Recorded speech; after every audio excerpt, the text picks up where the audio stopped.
Juges chapitre 3, traduction Louis II.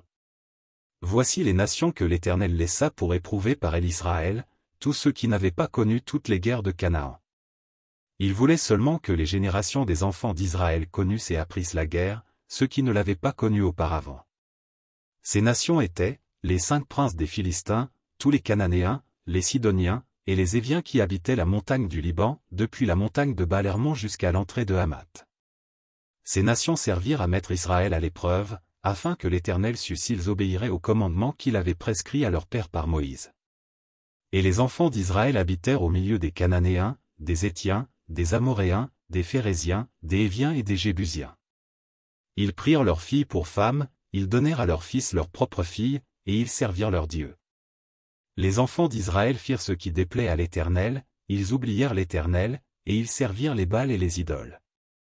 La colère de l'Éternel s'enflamma contre Israël, et il les vendit entre les mains de Cush-Risquéataïm, roi de Mésopotamie.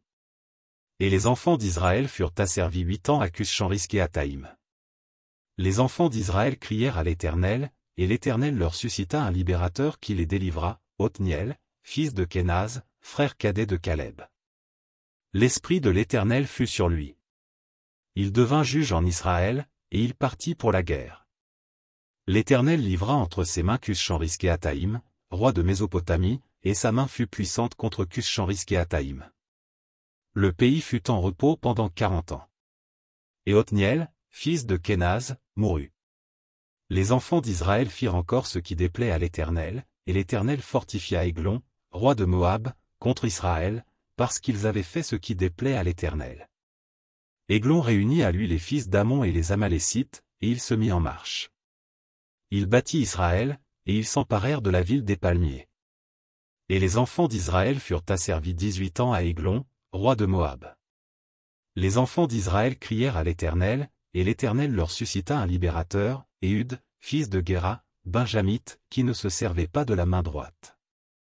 Les enfants d'Israël envoyèrent par lui un présent à Églon, roi de Moab.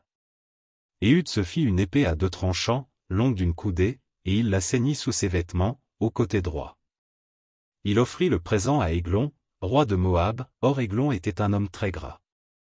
Lorsqu'il eut achevé d'offrir le présent, il renvoya les gens qui l'avaient apporté. Il revint lui-même depuis les carrières près de Gigal, et il dit, au roi: J'ai quelque chose de secret à te dire. Le roi dit, silence. Et tous ceux qui étaient auprès de lui sortirent. Éhud l'aborda comme il était assis seul dans sa chambre d'été, et il dit, J'ai une parole de Dieu pour toi. Églon se leva de son siège. Alors Éhud avança la main gauche, tira l'épée de son côté droit, et la lui enfonça dans le ventre. La poignée même entra après la lame, et la graisse se referma autour de la lame, car il ne retira pas du ventre l'épée, qui sortit par derrière. Éhud sortit par le portique, ferma sur lui les portes de la chambre haute, et tira le verrou. Quand il fut sorti, les serviteurs du roi vinrent et regardèrent, et voici, les portes de la chambre haute étaient fermées au verrou.